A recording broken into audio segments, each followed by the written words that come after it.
Hello, everybody. Welcome. Today we'll be discussing fermentation, which is the process that allows for the production of a small amount of ATP in cells without oxygen present.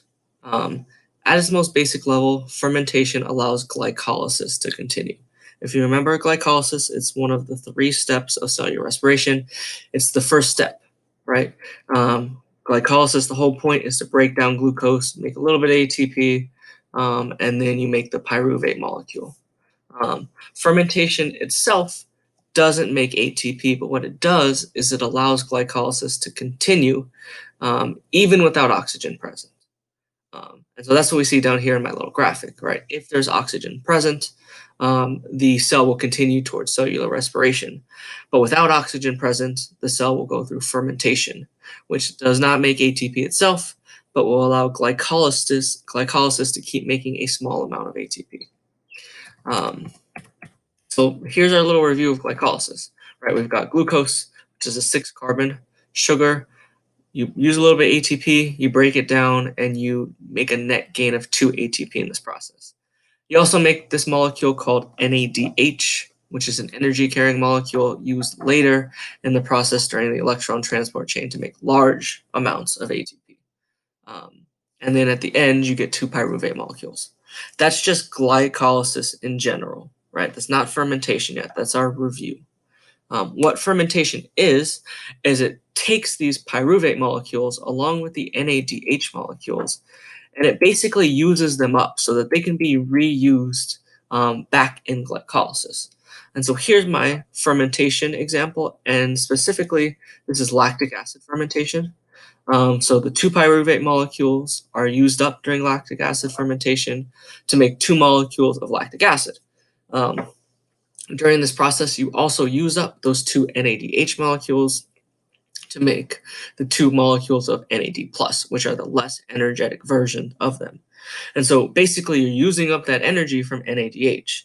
The whole point is that you need that NAD+ molecule for glycolysis to continue to occur. If you don't have that NAD+ molecule, glycolysis can't occur, and a little bit of ATP still can't be made. And so that's the whole point of fermentation, is to use up the pyruvate, use up the NADH molecules, recycle the NAD+ so that glycolysis can keep making a little bit of ATP. That's lactic acid fermentation. That occurs in mammal cells and I guess all animal cells. Lactic acid fermentation you've probably felt occur in your own body. If you've gone through strenuous workout where you felt yourself sore the next day, that means your muscles were running out of energy and couldn't keep up with the energy demand. So instead of using the oxygen, because there was no oxygen available, it did fermentation. And the fermentation created lactic acid in your body, which then caused a little bit of lactic acid buildup, which is responsible for leaving you sore. The other type of fermentation we are going to discuss is called alcoholic fermentation.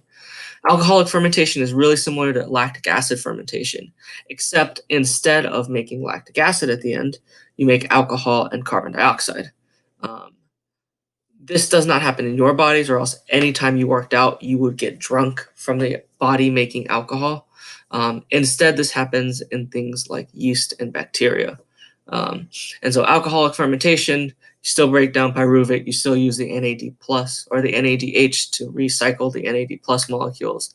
But instead of lactic acid, alcohol and carbon dioxide is made. This process can be hacked for human uses.